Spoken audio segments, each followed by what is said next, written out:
Hi friends, Nani's Q&A episode 30కి అందరికీ స్వాగతం. ప్రతి శనివారం మనకి Q&A సెక్షన్ అనేది జరుగుతుంటుంది. ఇక్కడ నన్ను క్వశ్చన్స్ అడగాలనుకుంటే మీరు కింద మనకి యూట్యూబ్లో కామెంట్లో అయినా అడగవచ్చు, లేదంటే మీరు ట్విట్టర్లో నన్ను ఫాలో అవ్వకపోతే @nanis techlogic అని చెప్పేసి మీరు అక్కడి నుంచి కూడా నన్ను క్వశ్చన్స్ అయితే అడగవచ్చు. ఆ క్వశ్చన్స్ నేను పిక్ చేసి నేను ఇలాగ ప్రతి శనివారం మీకు Q&Aలో అయితే చెప్తాను. సో ఈరోజు మనం Q&A అనేది మొదలు పెట్టేద్దాం. సో మొదటగా వచ్చేసరికి మనకి ముఖేష్ వై అడుగుతున్నారు, బ్రో ఎంఐ బ్యాండ్ 3 గేర్ బెస్ట్లో నుండి తెప్పించుకోవచ్చా, తెప్పించుకుంటే ఏమైనా కస్టమ్ డ్యూటీ పడుతుందో చెప్పమని చెప్పేసి తనైతే అడుగుతున్నారు.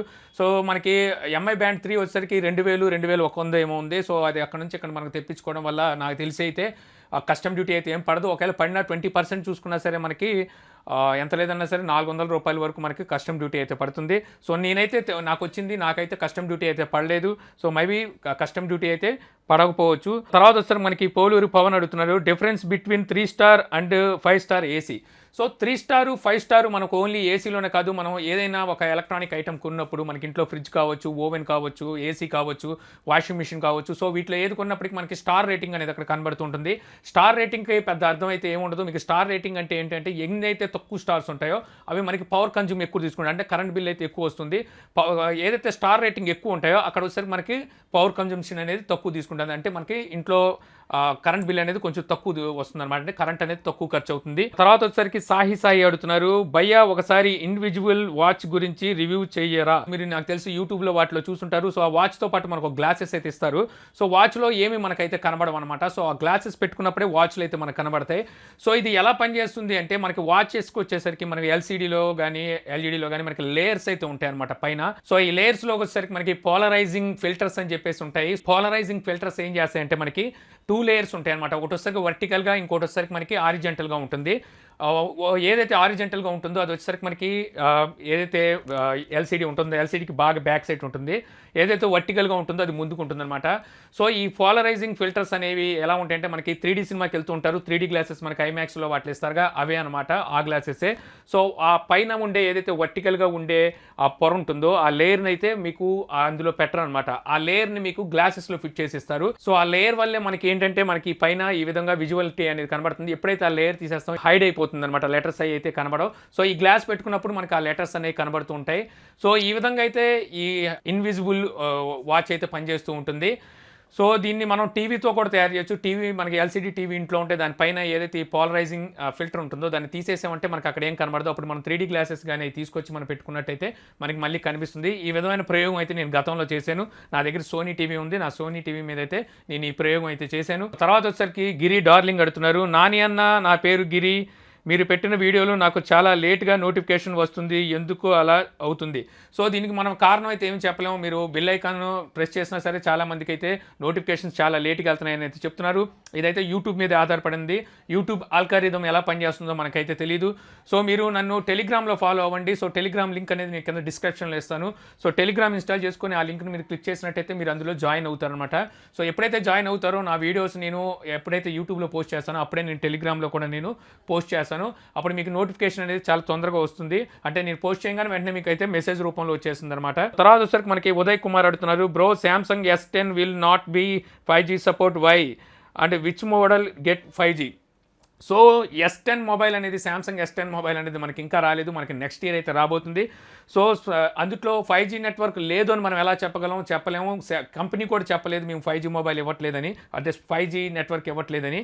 సో 5G నెట్వర్క్ అనేది వీళ్ళు చెప్పిన శాంసంగ్ చెప్పిన దాన్ని బట్టి ఏం చెప్తుందంటే శాంసంగ్ S10 మొట్టమొదటి మొబైల్ కాదు మేము తెచ్చే 5G మొబైల్లో అనే చెప్పింది. అంటే దీని అర్థం S10 కన్నా ముందు ఇంకో మొబైల్లో వీళ్ళు 5G నెట్వర్క్ అనేది తీసుకురాబోతున్నారని అర్థం, అంతేగాని 5Gని తీసుకురావట్లేదని అర్థం అయితే కాదు. ఖచ్చితంగా నాకు తెలిసి S10లో 90% మనకి 5G చూడడానికి అయితే ఉంటుంది. బట్ 5G వచ్చినప్పటికీ ప్రయోజనం లేదు, మనకి నెట్వర్క్ కూడా రావాలి.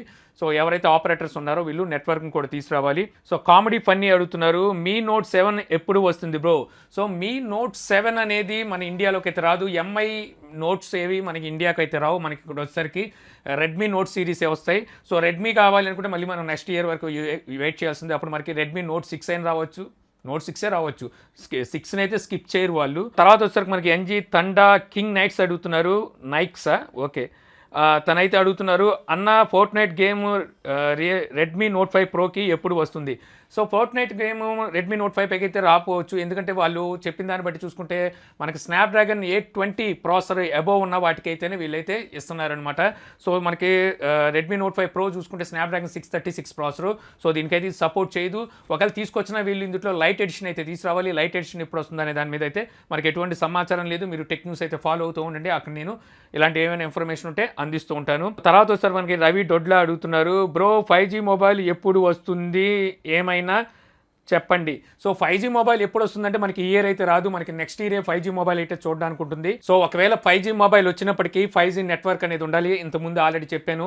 సో 5G నెట్వర్క్ వచ్చినా ఇప్పుడు ఏవైతే మనకి డేటా ప్లాన్స్ ఉన్నాయో అదే ప్లాన్స్లో అయితే తీసుకురారు. మనకి ఇంకా ప్లాన్స్ అయితే అక్కడ చాలా ఎక్కువ చూడడానికి ఉంటుంది. అభిజిత్ దేశ్ పాండే అడుగుతున్నారు, ఇతను మొత్తం 3 క్వశ్చన్స్ అడిగారు.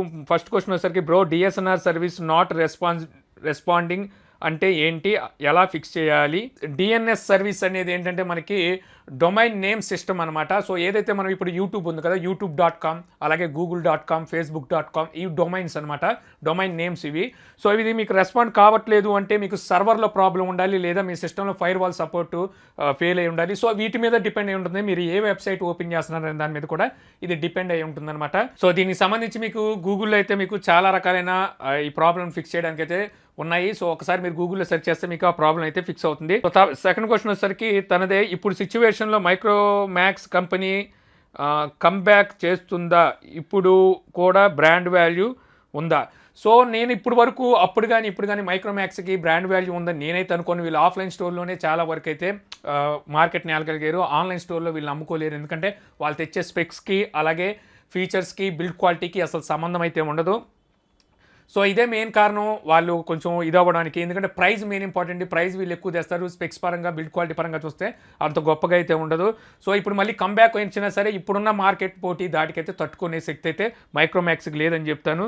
సో తర్వాత వచ్చేసరికి లెనోవో K9 నోట్ గురించి న్యూస్ ఉందా బ్రో?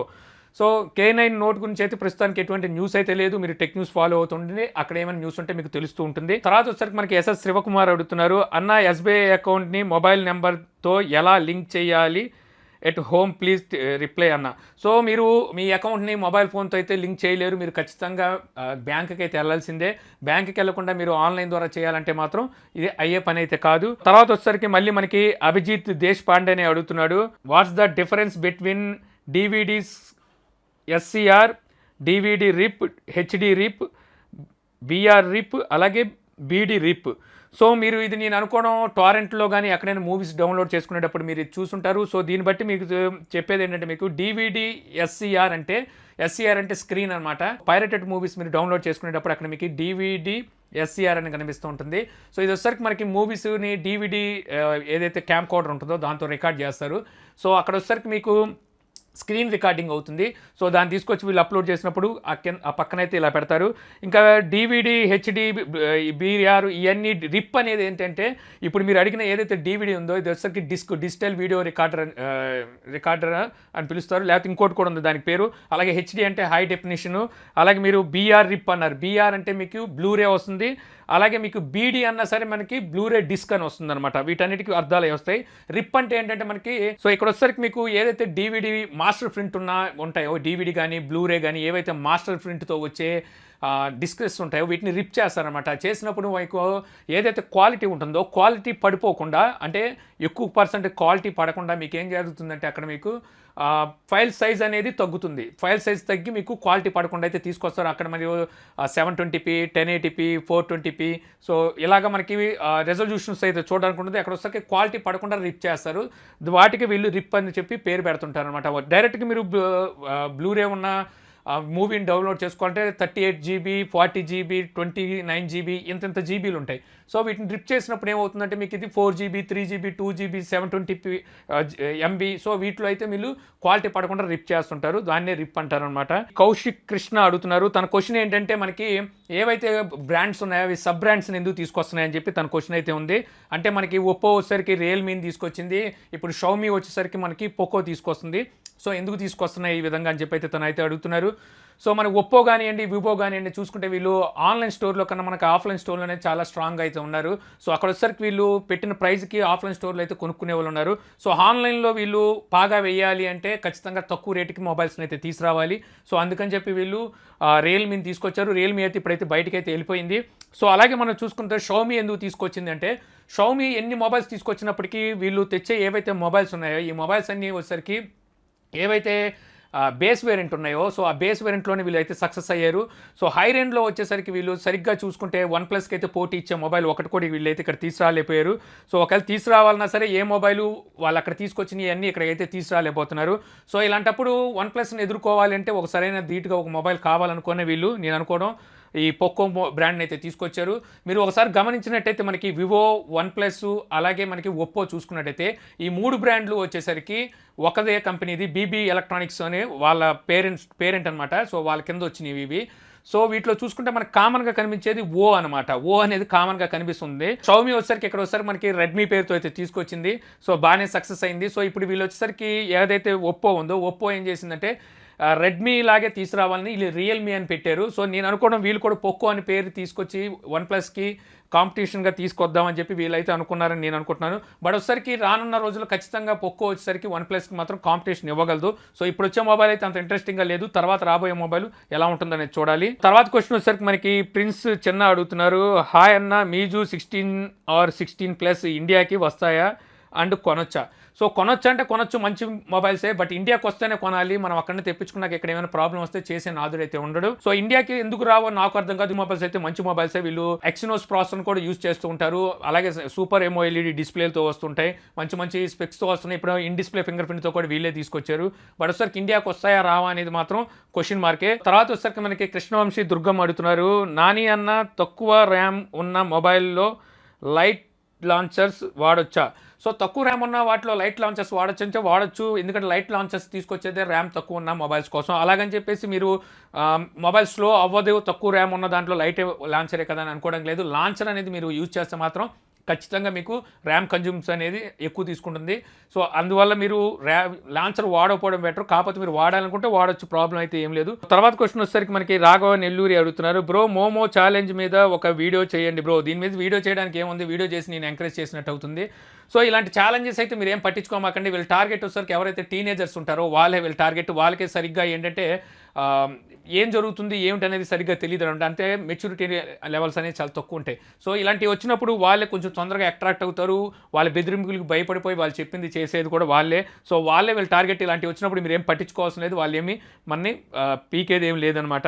ఇక లాస్ట్ క్వశ్చన్ వచ్చేసరికి మనకి గిరి డార్లింగ్ అడుగుతున్నారు, హాయ్ అన్న నమస్తే, మన ఇండియా ఎప్పుడు అప్డేట్ అవుతుంది అన్న?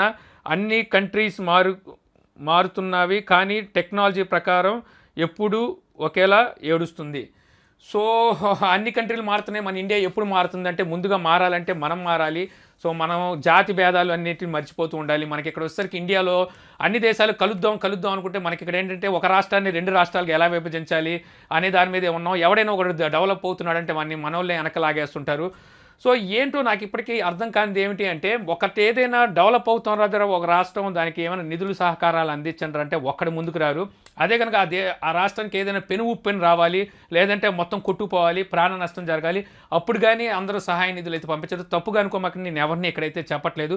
మనం మనిషి తత్వం చెప్తున్నాను. ఎవడైనా వచ్చి అరే బాబు మామ నేను కొంచెం కష్టాల్లో ఉన్నాను రా, డబ్బులు ఇరా బాబు, నేను ఇలా అప్పుల్లో ఉన్నాను అది ఇది అంటే ఆడికి రూపాయి సాయం చేయం, ఎందుకంటే నమ్మం కాబట్టి.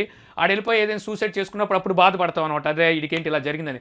తప్పు అడిగిన వాడిది కాదు, ఇవ్వని మంది కూడా కాదు, యాక్చువల్గా పరిస్థితులది. ఏదైతే పరిస్థితులు ఉన్నాయో మనిషిని నమ్మకుండా చేసినాయి అనమాట, మనిషి. ఎందుకంటే ఒక వ్యక్తి మనం ఫస్ట్ నమ్మి ఇచ్చినప్పుడు ఆ వ్యక్తి మనం మోసం చేశాడంటే తర్వాత ఇంకో వ్యక్తి అవసరానికి వచ్చినా సరే వాడిని అయితే మనం నమ్మం. సో అలాగే చూసుకుంటే ఈ రోజున చాలామంది ప్రతిభ అలాగే పోతుందన్నమాట. సో డెవలప్మెంట్ అనేది ఎక్కడి నుంచి మొదలవ్వాలి, ఎప్పుడు మొదలవ్వాలంటే ఇక్కడి నుంచి అని చెప్పడానికైతే ఏది మిగలలేదు ఇక్కడ. సో ఎక్కడి నుంచి అని మొదలు పెట్టాలనేది కూడా మనకైతే తెలియదు. సో ఎవరైనా ఇంప్రూవ్ అవుతున్నాం రా బాబు, మేము ఒక కంపెనీ పెడుతున్నాము, ఏదైనా సాధించాలనుకున్నాం అని బ్యాంక్కి వెళ్తే వాళ్ళు ఆస్తులు గట్రా అడుగుతుంటారు.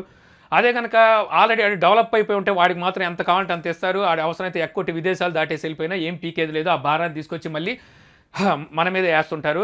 ఒకప్పుడు వ్యాపారం చేయడానికి వేరే దేశం నుంచి కొంతమంది వచ్చి ఇండియాలో వ్యాపారం చేసి బాగానే సంపాదించారు. ఇండియాను కూడా ఇంప్రూవ్ చేసామని వాళ్ళైతే చెప్పుకున్నారు. వాళ్ళ వల్ల మనకి బానిసత్వం పెరిగిపోయింది. వాళ్ళు వచ్చి మనం దోచుకున్నారని చెప్పి వాళ్ళనైతే తరిమి కొట్టేసాం. సో ఇప్పుడు మళ్ళీ మనమే వెళ్ళి రండిరా బాబు మా ఇండియాలో మాకు వ్యాపారాలు చేయండి, మమ్మల్ని ఎడ్యుకేట్ చేయండి, మాకు ఇక్కడ సంస్థలు పెట్టండి అని చెప్పేసి వెళ్ళి మళ్ళీ మనమే అడుక్కుంటున్నాం. సో ఇక్కడ తప్పు ఎవరిది, ఎవరు మారాలి అనేది ఆలోచిస్తే నిజంగా చెప్పాలంటే వ్యవస్థ మొత్తం ఇలాగే ఉంది. సో మనం మారాలా వద్దా అనేది మన ఆలోచన మీద ఆధారపడి ఉంటుంది. సో స్పీచ్లు ఇచ్చినంత మాత్రాన ఏది అయితే మారదని నేను అనుకుంటున్నాను. ఇక డెవలప్మెంట్ అంటారా, సో డెవలప్మెంట్ విధంగా చూసుకుంటే మనం చాలా వరకు డెవలప్ అయ్యాము. అది ఎన్ని విషయాల్లో ఎలాంటి విషయాల్లో డెవలప్ అయినది ఎవరెవరి మేధస్సుకి వాళ్ళకే వదిలేస్తున్నాను నేను. సో డెవలప్ విషయంలో బాగానే ఉన్నాం, బట్ వచ్చేసరికి మనకి ప్రోత్సాహం లేదు, అంతే అనమాట. సో ఇంతే ఫ్రెండ్స్, ఈరోజు నేను Q&Aలో సెలెక్ట్ చేసిన క్వశ్చన్స్. సో చాలా వరకు క్వశ్చన్స్కి ఆన్సర్ చేశానని చెప్పి అనుకుంటున్నాను. ఈ వీడియో మీకు నచ్చింది అనుకుంటున్నాను. వీడియో మీకు నచ్చితే లైక్ చేసి షేర్ చేయగలరు. అలా యూట్యూబ్లో మా ఛానల్ని సబ్స్క్రైబ్ చేయకపోతే కింద మన ఛానల్ ఐకాన్ ఉంటుంది. సో దాని మీద క్లిక్ చేసి సబ్స్క్రైబ్ చేయగలరు. అలా మీ సలహాలు సందేహాలు ఏమైనా కింద కామెంట్ బాక్స్లో ఇవ్వగలరు. Thank you for watching. జై హింద్.